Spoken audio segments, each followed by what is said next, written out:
The convergence of our voices is the song of our beauty.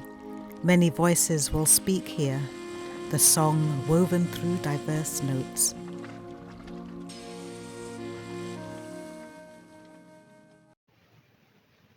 Hello and welcome. Today I'm going to be speaking to Sherrie Tolliver, a Cleveland native who has many wonderful accomplishments. And we are in the Toni Morrison Reading Room at the Lorraine Public Library. And this is the library where Toni Morrison worked as a teenager.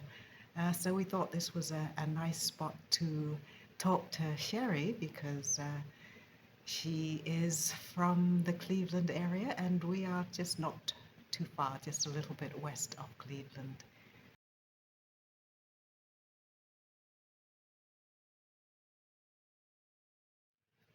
Hello, Sherrie. Good morning.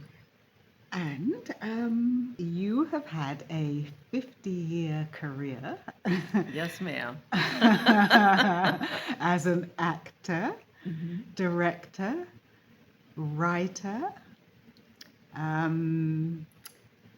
historical interpreter, and now you are a teacher.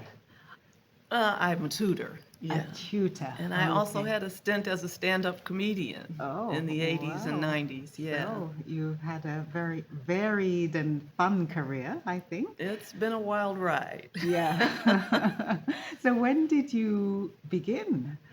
Oh my gosh. Well, I started performing in elementary school. My mother had us take dance lessons and music lessons, and so there's always the program for those things. And I just caught the bug early on. My sister and I, we both love musicals, and so anytime we saw Peter Pan or Mary Poppins or South Pacific or any of those musicals, we would act them out and do the singing, and we made our own costumes and all that stuff. So, and then my parents met at Caramoo Theater, which is in Cleveland, the world-renowned 100-year-old theater that was founded by the Jelliffs to promote interracial understanding through the arts. So they met there, and then almost 60 years later, I met my husband there. So it kind of just was meant to happen, all of it. Yeah. So when was your first professional gig? My first professional gig was in high school. My neighbor, Annetta Jefferson, was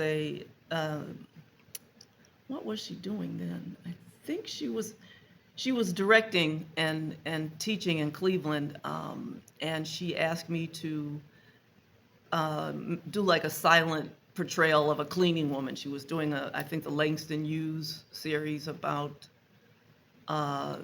Black women who were domestic workers. Either Langston Hughes or Mary Evans. I'm not sure, but she did that, and that was the first time I ever got paid. And then the next one was when I was in college. I had a short professional gig as a director for a youth program. But I'd been acting. Actors never get paid. Everybody else gets paid, but the actors. So I've been doing plays and readings and things like that in college and when I got out of college. So, yeah.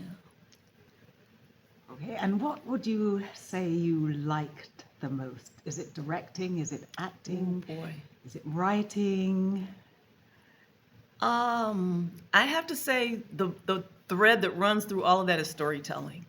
I love a good story, and if I can be in a play that tells a good story, that's great. If I can, when I do my historical characters, their stories are phenomenal and they're not made up. So those are the best stories. It's the real life stories of Black women that have accomplished amazing things in the face of incredible odds.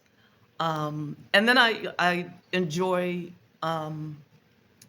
just the energy from the audience.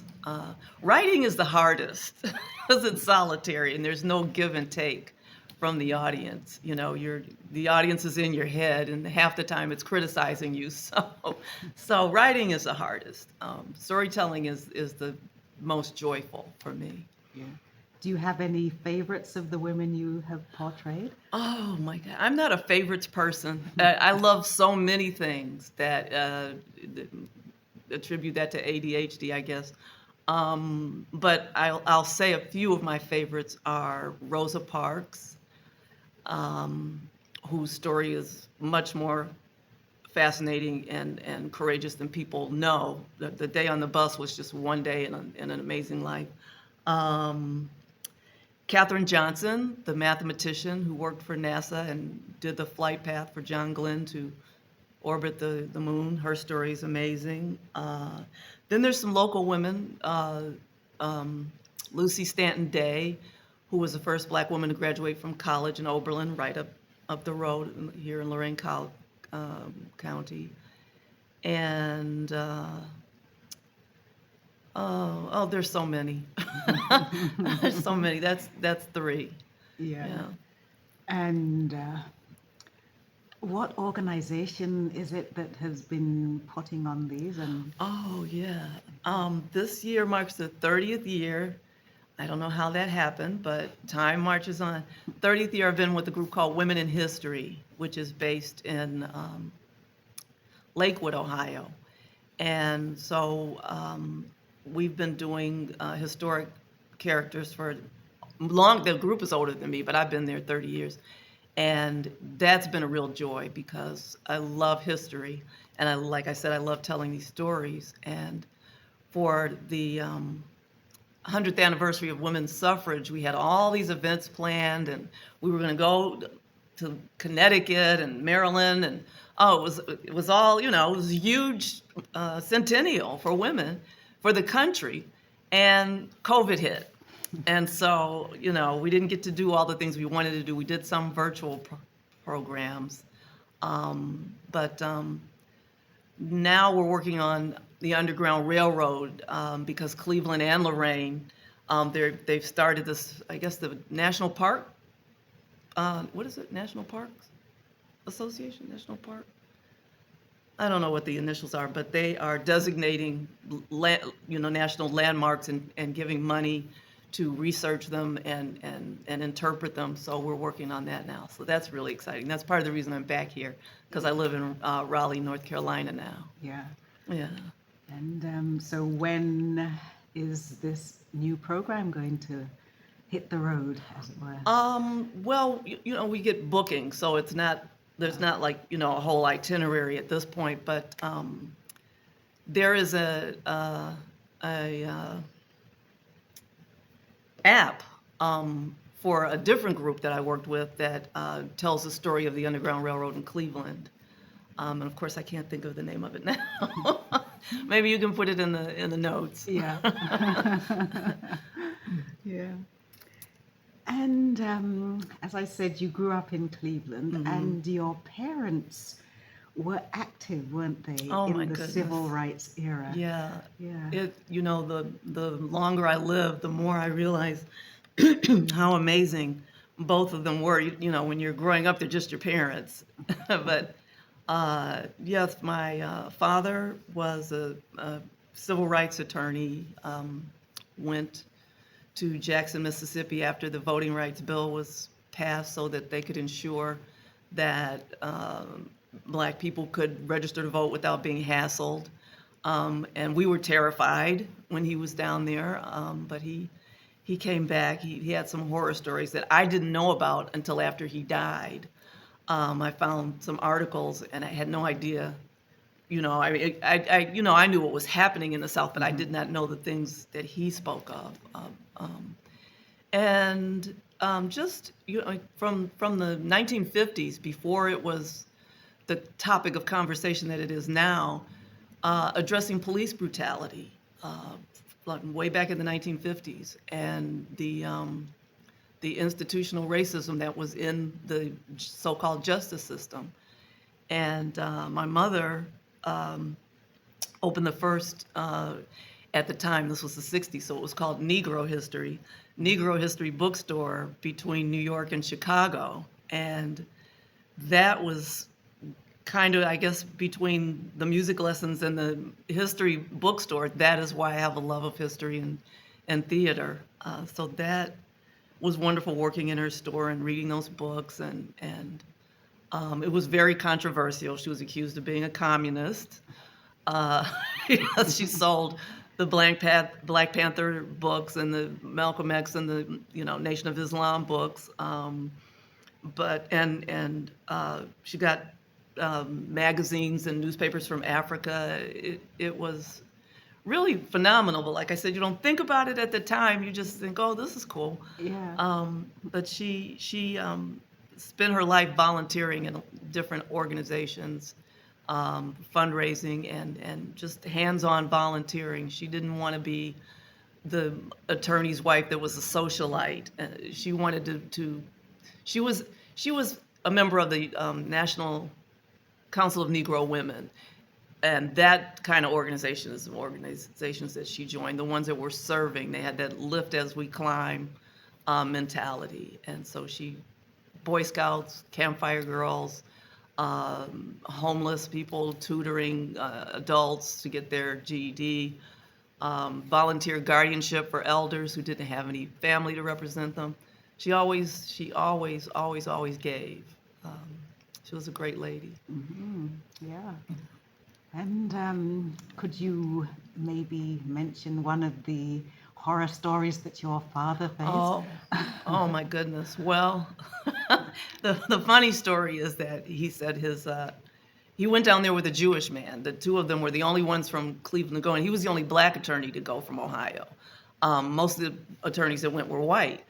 And his friend, I think it was, gosh, Judge Batista, I'm not sure it was a judge. He said, "Now, Stanley, don't go down there driving your Cadillac, because you fly down there and you rent a car. you don't suffer fools gladly, and we don't want to read about you in the paper, your obituary." But he said that while he was there, he found out that some white students that were in the freedom movement had been arrested and beaten and charged with some nonsense, that one student was missing and it ended up dead. He said that after they went to court they had to go to court and represent somebody that had been arrested for something, and the bailiff afterwards said, "You're not from around here. I know you're not." And he said, "How do you?" "Well, no, I'm not, but how do you know?" He said, "Because you look a white man in the eye when you talk to him." Mm-hmm. So, but we after he got back, and this was a horror story that I lived through. Somebody shot through our windows, and after he got back, and the article came out in the paper of what had happened to him, somebody shot through our windows. So it was happening up here just like it was happening down there. Yeah, and was just anybody, in a different way. Yeah, was anybody home when that happened? Yeah, I was home. My mother was home. My brother was home, and it was pretty traumatizing. Mm-hmm. Yeah, mm-hmm. But we just kind of. My father never expressed any fear, and so even though we were fearful, we just understood that was what was happening, and we had to stand our ground. And just, we knew that people were being killed and beaten and hosed. So that's just what was happening, and but it was for a good cause. So you just had to bear with it. Mm-hmm. Yeah. Yeah. And has any of that made its way into any of your writing? Yes. I wrote a piece about the 2016 Republican convention here in Cleveland, because I was an Uber driver part-time at that time, and so I picked up a lot of the delegates and reporters and mostly reporters and from from all over the world. It was really exciting. I said, I've got to write about this. And also they had police come in from all over the country because, they wanted to avert whatever. And they were housed right around the corner from my house on Case Western Reserve's campus. And so I picked up some of them too, some firefighters and some police officers. But I got them to talk, and when I saw, what DT, I, not speaking his name, his speech and how I'm the only one that can fix it, and these people are screaming, yes, yes, and I thought, oh my God, this is surreal. It's just horrendous. And so I named the piece Ubering with the Enemy. And I tried to, be fair and relate what these people thought and what they believed, but it's still, the drama continues. So, yeah.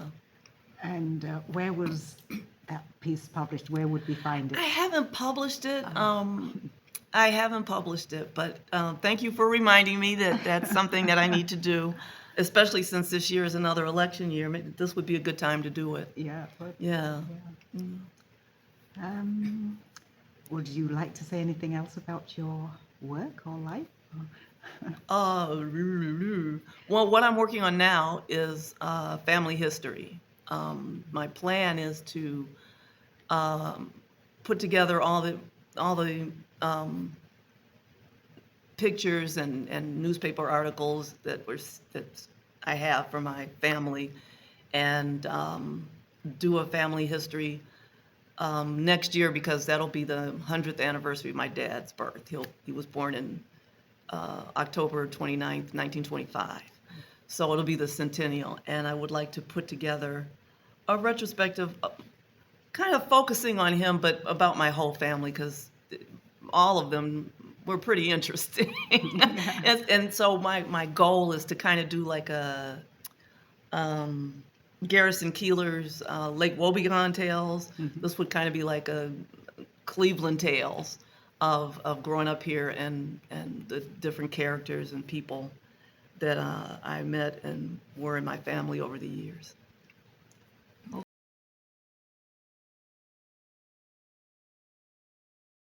For that conversation, I'm Gail Nioka. Thank you for listening.